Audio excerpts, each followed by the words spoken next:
بسم اللہ الرحمن الرحیم۔ مدینہ میں ایک یہودی تھا۔ وہ ملک شام گیا تاکہ تجارت کے لیے کچھ سامان خریدے۔ سامان خرید کر جب وہ واپس آ رہا تھا تو اس کی نظر ایک غلام پر پڑی جس کا رنگ بہت کالا تھا۔ وہ کسی لحاظ سے بھی خریدنے لائق نہ تھا۔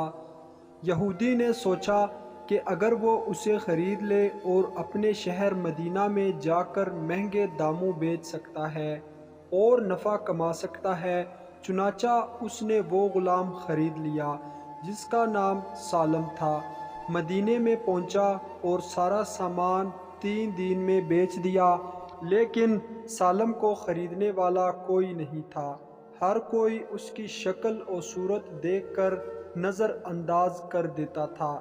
یہودی نے غلام سالم سے کہا کہ وہ سامان پکڑ کے دھوپ میں کھڑا ہو جائے تو لوگ یہ سمجھیں گے کہ غلام بہت محنتی ہے اور دھوپ میں بھی کام کرتا ہے، تو وہ خرید لیں گے۔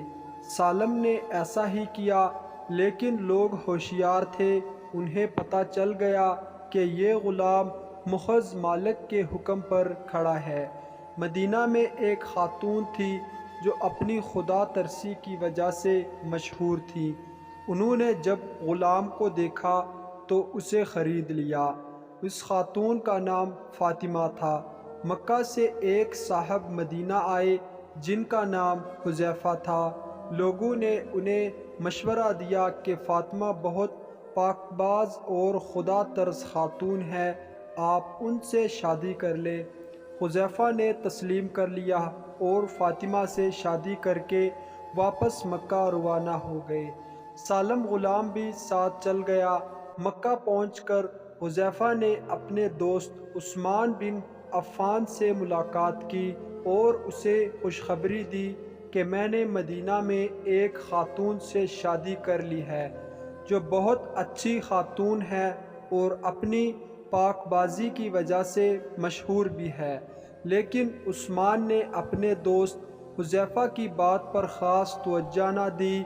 اس بے رخی کی وجہ سے حذیفہ کو رنج ہوا اور انہوں نے اپنے دوست سے اس کی وجہ پوچھی تو سیدنا عثمان رضی اللہ عنہ نے بتایا کہ میں اسلام قبول کر چکا ہوں اور تم مسلمان نہیں ہو، لہٰذا ہماری دوستی نہیں رہ سکتی۔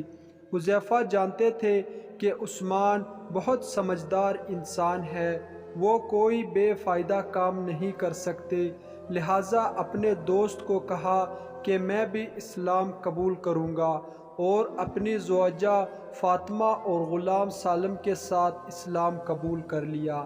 ایک دن آپ صلی اللہ علیہ وسلم نے خواتین میں بیان فرمایا جس میں غلام آزاد کرنے کی فضیلت بیان کی۔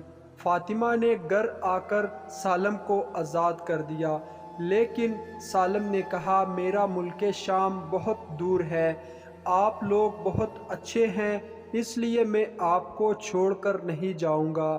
چنانچہ حذیفہ نے سالم کو اپنے پاس رکھ لیا اور سالم کو آپ صلی اللہ علیہ وسلم کی مجلس میں بھیجنے لگے۔ سالم قرآن کی تعلیم حاصل کرنے لگے۔ وقت گزرتا گیا۔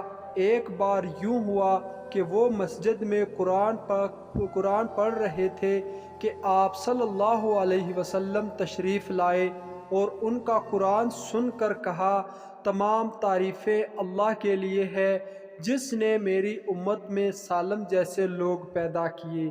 اتنی بڑی تعریف تھی کہ اس سے پہلے کسی کے لیے نہیں کی گئی تھی۔ ہجرت کا حکم آیا اور سالم نے بھی مکہ سے مدینے کی طرف ہجرت کی۔ مدینہ جا کر وہاں کی سب سے پہلی مسجد قباء کے امام مقرر ہو گئے۔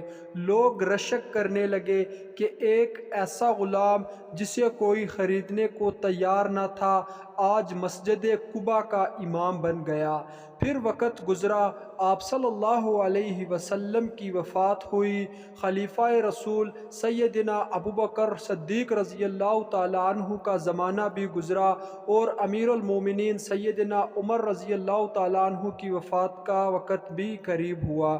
اس وقت سالم دنیا سے رخصت ہو چکے تھے۔ سیدنا عمر رضی اللہ تعالی عنہ نے فرمایا اگر سالم زندہ ہوتے تو مجھے امیر بنانے میں کوئی مشقت نہ ہوتی، یعنی میں انہیں امیر المومنین بنا دیتا، کیونکہ میں نے رسول اللہ صلی اللہ علیہ وسلم سے سنا ہے سالم کا دل اللہ کی محبت سے بھرا ہوا ہے۔ سبق یہ ہے کہ قرآن کے ذریعے لوگوں کو عزت بھی ملتی ہے اور ذلت بھی۔